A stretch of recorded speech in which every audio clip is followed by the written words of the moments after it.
Morning బ్రేక్‌ఫాస్ట్‌కైనా, evening స్నాక్‌కైనా idli పిండి, దోస పిండి లేనప్పుడు ఏదైనా దోసలు చేసుకోవాలంటే ఇలాంటి ఇన్‌స్టెంట్ దోసని ట్రై చేయండి. చాలా బావుంటుంది. ఒక మిక్సింగ్ బౌల్‌లో 2 కప్పులు బొంబాయి రవ్వ, సుజీ రవ్వ అని కూడా పిలుస్తారు. కొద్దిగా పచ్చిమిర్చి, అల్లం తరుగు, సన్నగా తరిగిన ఉల్లిపాయలు, క్యారెట్ తురుము, కొద్దిగా కొత్తిమీర, కొంచెం పెరుగు, రుచికి తగ్గట్టు ఉప్పు వేసి కొంచెం కొంచెం నీళ్ళని వేస్తూ దోస పిండి బ్యాటర్‌లాగా కలుపుకోవాలి.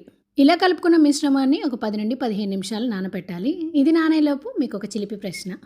ఎంత ఎక్కువ ఉంటే అంత తక్కువ చూడగలరు. అదేంటో చెప్పుకోండి చూద్దాం. 15 నిమిషాలయ్యాక చూసారంటే బొంబాయి రవ్వ కొంచెం ఉబ్బుతుంది. కన్సిస్టెన్సీ కొంచెం తిక్కుగానే ఉంటుంది. అంతేనండి. వేడి వేడి ప్యాన్ మీద దోసల్లా వేసేసుకొని ఒకవైపు మూత పెట్టి కాల్చుకున్నాక మరోవైపు మూత తీసేసి కాల్చుకున్నామంటే వేడి వేడిగా ఇన్‌స్టెంట్‌గా అప్పటికప్పుడు చేసుకునే దోసలైతే ప్రిపేర్ అవుతాయి. దీంతోటి ఆవకాయ నంచుకొని తిన్నారంటే చాలా బావుంటుంది. ఒకసారి ట్రై చేసి చూడండి. మరి వీడియో నచ్చితే లైక్ చేసి సబ్స్క్రైబ్ చేసుకోవడం మర్చిపోకండి.